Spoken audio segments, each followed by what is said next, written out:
Так, всем привет! В данном видео рассмотрим, как правильно установить лодочный мотор на транец лодки. Мы видим транец, мы видим мотор. Вообще существует несколько стандартных размеров лодочных моторов. Это нога S, нога L и нога XL. Вот в данном случае у нас стандартная нога S. Она имеет размер под транец 381 мм.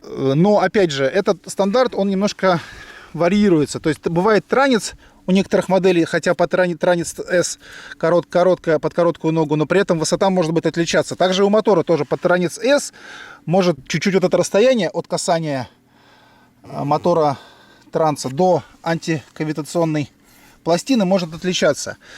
В идеальных условиях расстояние от днища до антикавитационной пластины должно быть от 0 до 2,5 сантиметров. При этом, при таких условиях установки, соответственно, мотор обладает наилучшими характеристиками и при этом минимальным расходом топлива, соответственно, нет прохватов воздуха. Если поднять мотор выше этих параметров, то есть получается антикавитационная плита у нас получается выше днища, мотор на поворотах может начать подхватывать воздух. Если опустить мотор глубже, ничего плохого не случится, просто будет больше брызг, соответственно, больше будет сопротивление самого редуктора. Лодка поедет, соответственно, медленней. Чтобы правильно установить мотор по высоте, нужно повесить мотор либо рулеткой и посмотреть, на какой высоте антикавитационная пластина находится от днища. В идеальных условиях это где-то от 0 до 2,5 сантиметров. В данном случае у нас где-то в районе 2 сантиметров, можно сказать, вот, ниже. Вот. Соответственно, у нас мотор висит практически идеально по высоте. Так, ну давай, вопросы дилетантов. Ну, вопрос дилетанта такая. Если, допустим, высота транса не соответствует высоте ноги мотора, не получается отрегулировать, что антикавитационная плита равняется по дну лодки. Что в этом случае делать? Выше или ниже? Ну, допустим, она выше. Если антикавитационная плита выше днища, да, соответственно, тут вариантов нет, и придется подрезать транец. Но, как правило, чаще всего вот эта антикавитационная пластина, она, как правило, чаще всего ниже. Вот проблема в том, что чаще всего нужно мотор чаще всего его нужно поднимать. Если антикавитационная плита сильно ниже, то есть она там больше, чем 3 сантиметра утоплена, соответственно, сюда обычно делают какие-то проставки. Если совсем надо сильно поднимать, то транец наращивают различными способами. Если совсем сильно, то уже, соответственно, надо менять транец, или менять лодку, или менять мотор. Вот, поэтому также очень важным аспектом при настройке лодочного мотора под конкретную лодку служит так называемый угол установки мотора или угол дифферента.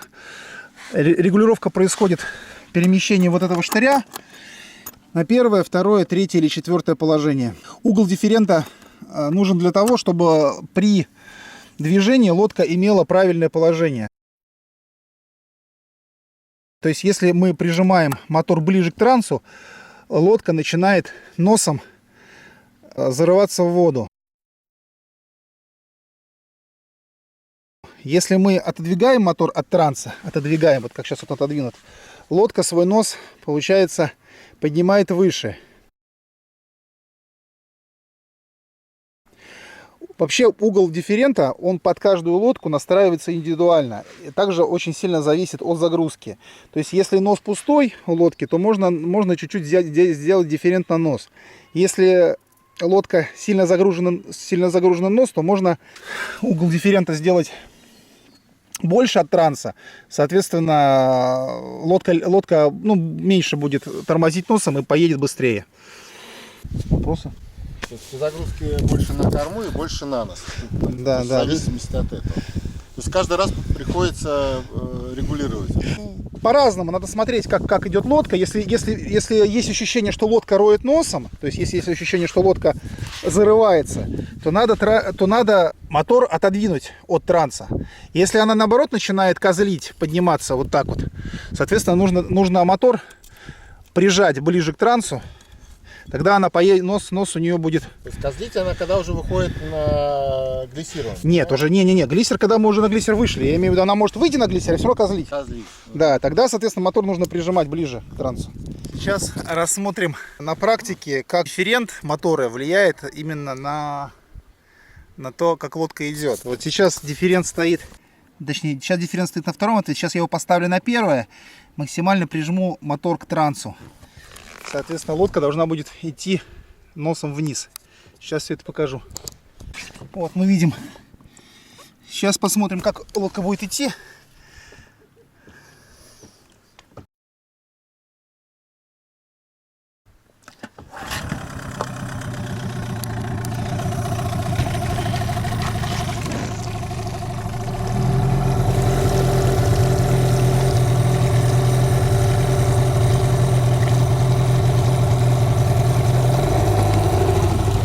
Так как я один, смещаюсь немножко на нос.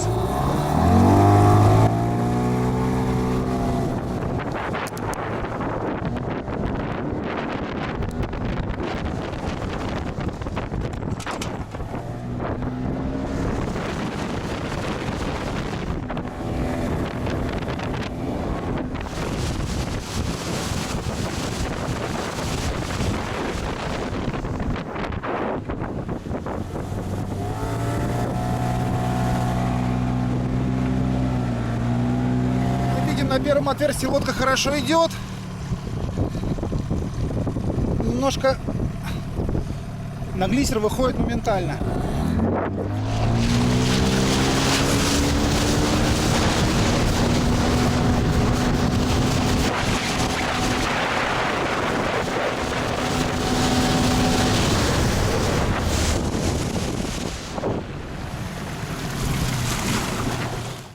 Вторая дырка.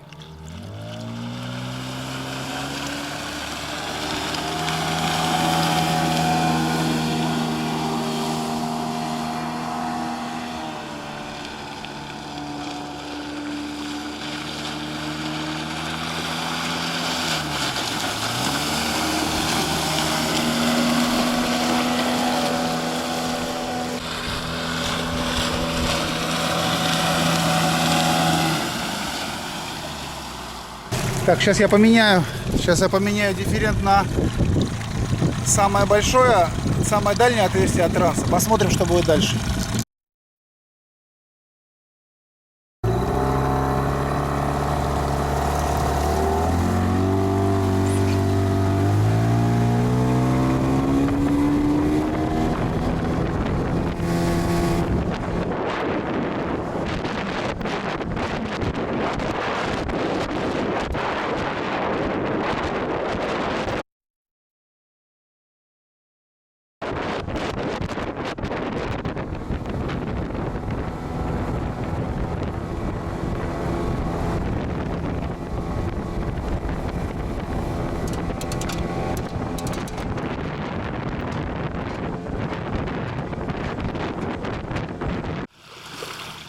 Четвертая дырка.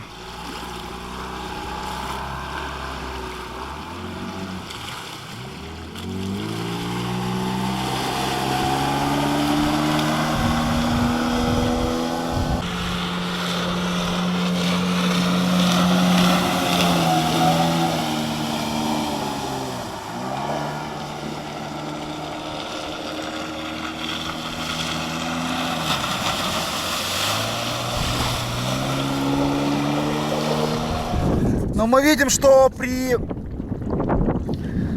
большом дифференте на корму лодка начинает козлить. Поэтому нужно подбирать оптимальный угол, чтобы лодка и не козлила, и не рыла носом.